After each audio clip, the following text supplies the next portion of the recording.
The skill set I'm looking for, though, I'm looking for someone who cares about themselves, cares about other people, and they have integrity. That I can't teach. Tulsa Talks is the podcast that is inspiring people to have everyday meaningful conversations to gain perspective and help the world.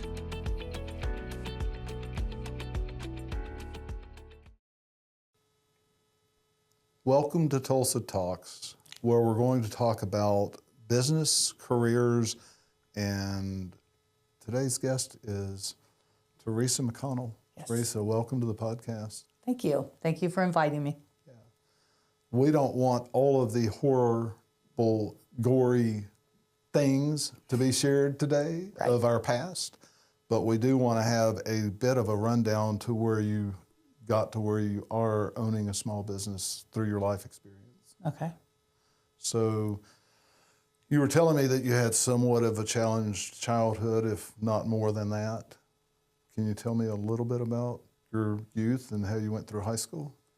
So I grew up from age 4 in foster homes, group homes, emergency shelters, always getting moved. It's a little too loud.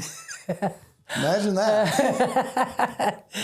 And we got moved a lot because the goal of the foster care system is to put you back with your family. And my mother was incapable of raising us, so we always went back. So that's it. Then you found yourself in your teenage years after high school meandering around a bit, maybe. Yes, I was released from the foster care system when I was, I want to say 17 and a half, 18. And I wound up in Chattanooga, Tennessee. Yeah, with a sister of mine. Met my wife. Yes, with my sister and her boyfriend. And we lived in a little party house, little townhouse in Chattanooga.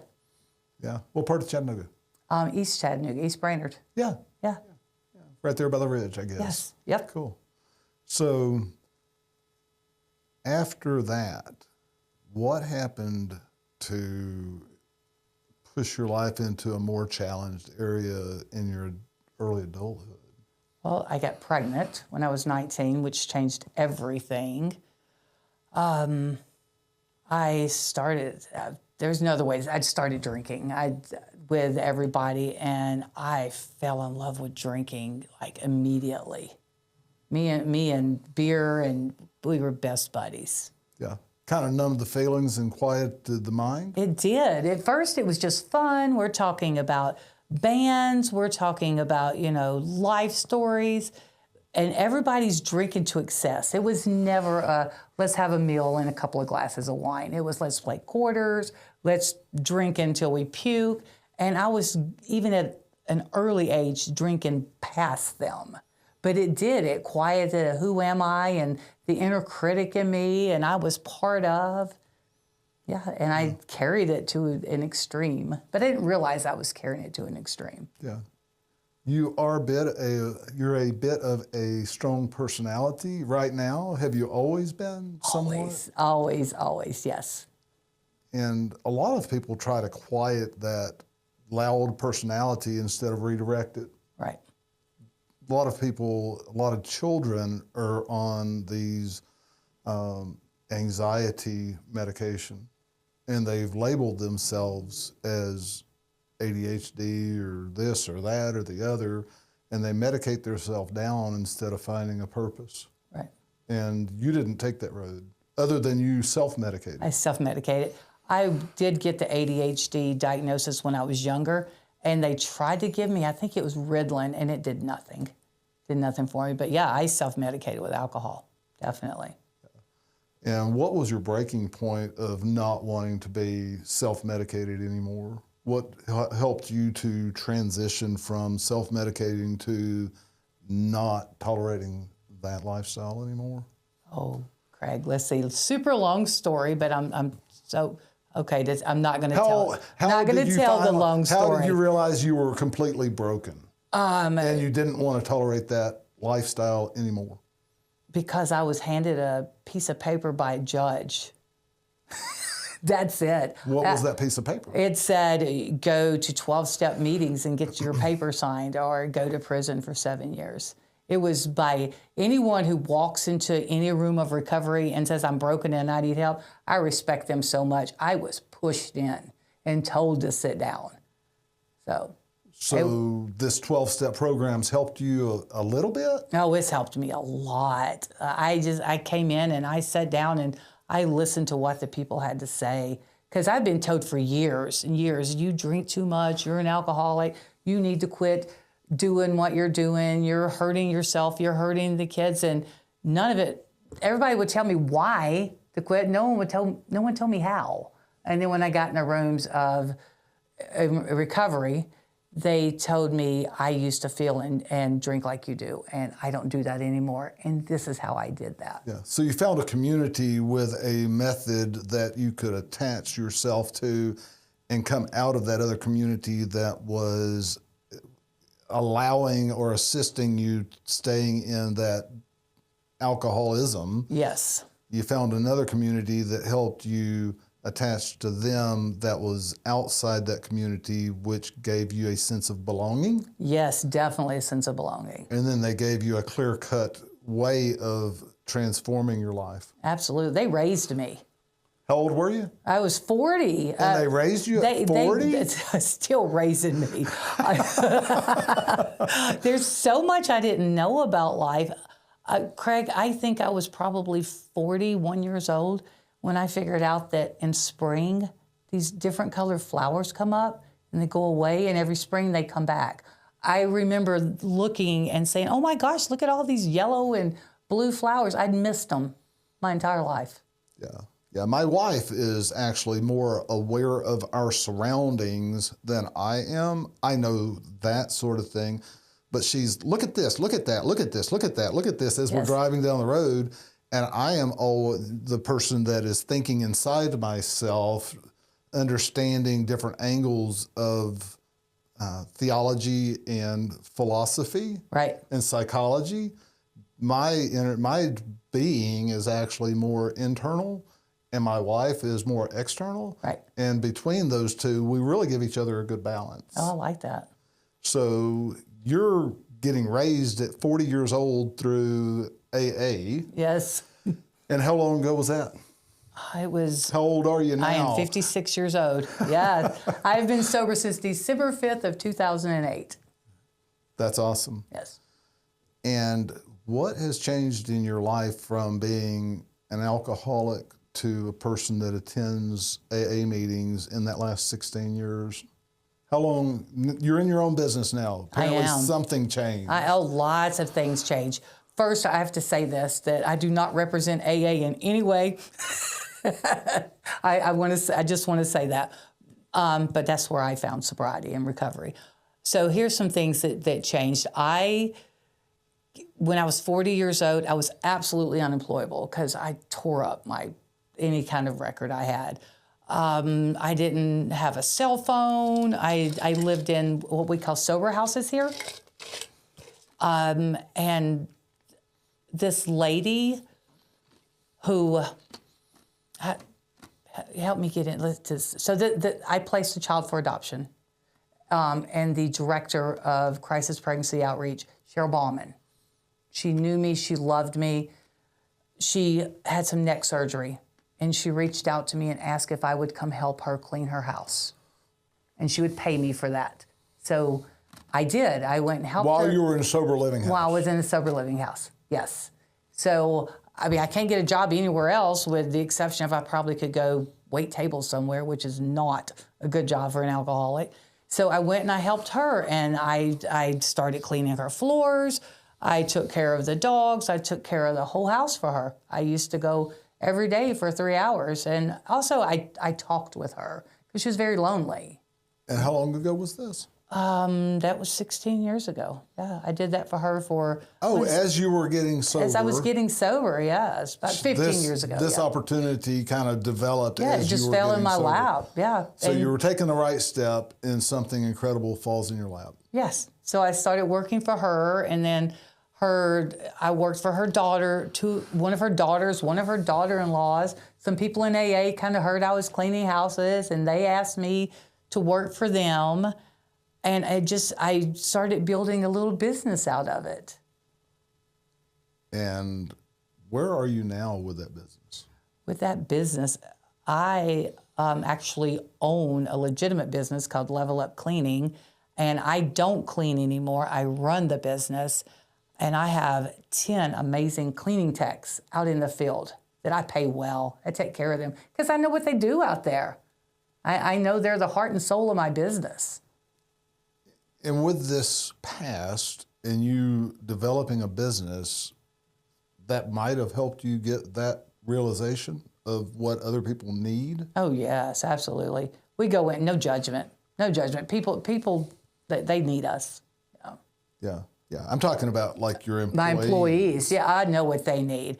And I know some companies around here pay their cleaning techs, our 1099 people, like $10 an hour, $12 an hour. You can't live on that. You can't go into people's houses and live like that. I pay $24, $25 an hour and up in tips and bonuses. I don't want this to be a pass-through job for people. I want this to be a career.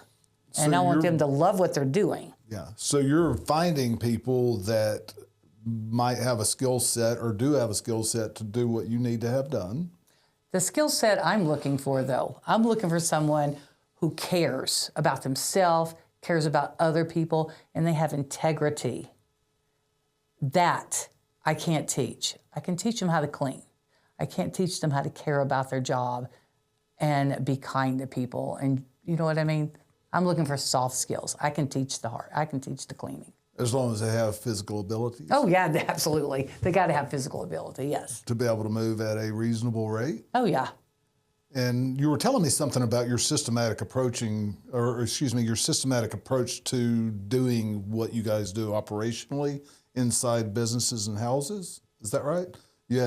We do it top down or something like that? Oh, the top to bottom, left to right, back to forward, yes. Yeah. Yes. So you're equipping your team with a way of doing business? Oh, absolutely. So I can't talk about this without bringing coaching into it. I reached out to an organization that knew how to run the business side of cleaning, because when it was just me out there, I would try to bring people in and train them, and I had no clue what I was doing. So I reached out to a coaching thing, and I said, teach me how to turn this into a legit business. So I have a program. In 1 week, I can turn someone who is willing and able. In 1 week, I can teach them how to clean houses. $24 an hour, mid-20s, low 20s, whatever. Yeah, it would seem like it would be hard for these people to go out and make similar money working for themselves. No, they can't. So you've given them a systematic way of doing business? Yes. And that system helps them do it more efficiently? Oh, yeah. And what is your efficiency rate compared to what it was when you were trying to train people without a system? As far as what percentage increase have you experienced since you've systematized your business? I don't know how to answer that question.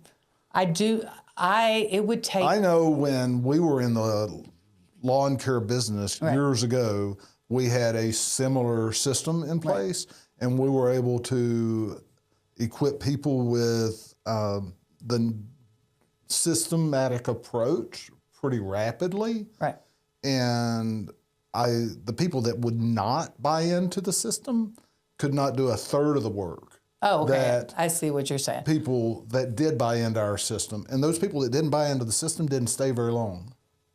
So our system is, for the cleaning thing, it's called perfect maintenance cleaning.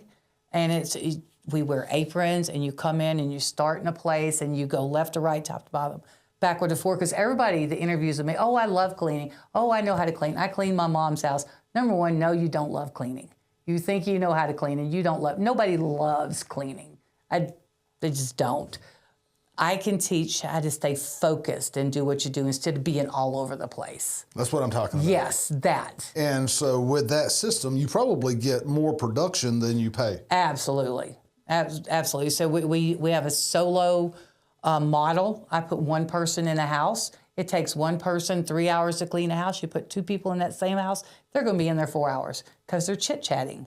And they don't know what this person cleaned or what that person cleaned. They're over-cleaning each other. Yeah. You put one person in a house, they put their headphones on, they have our system, they can get out there in a good amount of time.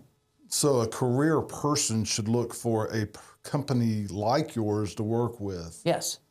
That can receive mutual benefit of them performing in a system and you paying them accordingly? Oh yes, and it's not just the pay. Our culture, we have Culture. Who cares about money? Who cares about culture? I'm just here for the money. Oh, I mean, of course they're there for the money. The money is fantastic. Like I not signed physically. We had 2 people that took home $1,000 last week, and we get paid weekly. I mean, the money is there, but also I care about my cleaners.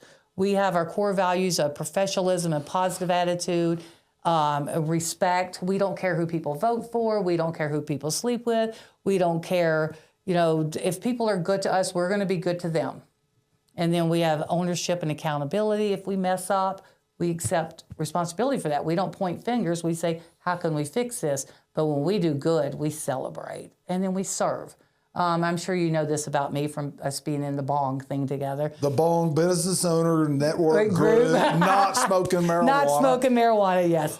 But we offer free cleaning to people going through cancer. We do 2-3 hour priority cleans, and we make nothing on that. And your people are bought into this, or you pay your people into Oh, I pay them. I pay my people. I make nothing on it. It's part of cleaning for a reason. It's with my coaching groups, Debbie Sardone, CBF, but it's the way to give back. There are large corporations that advertise. You buy a pair of shoes, we give a pair of shoes. You buy a cup of coffee or a sandwich, and we give us, certain percentage of that away. Is this part of your marketing, or are you just doing this? And how do you approach this? You help people that have cancer by cleaning their house. Yes. Do you let people know that? Yes, absolutely. And I've got to tell you my why behind it. My own daughter was diagnosed with I don't know the words. She was diagnosed with breast cancer during the pandemic. She ended up having a double mastectomy. We had 2 little kids, my 2 grandkids. I watched her go through chemotherapy from the outside because it's the pandemic. I couldn't even be with her while she's getting that poison pumped in her body. I would sit outside the building, but I watched her. She had no energy. Smells were just insane to her. Cleaning her house was the absolute last thing on her mind. But me as a person, not part of cleaning for a reason, me as her mom, I would go in and help her, and it meant the world to her. So when Debbie Sardone said, this is something we do, you bought into that? I bought in 100%, yes.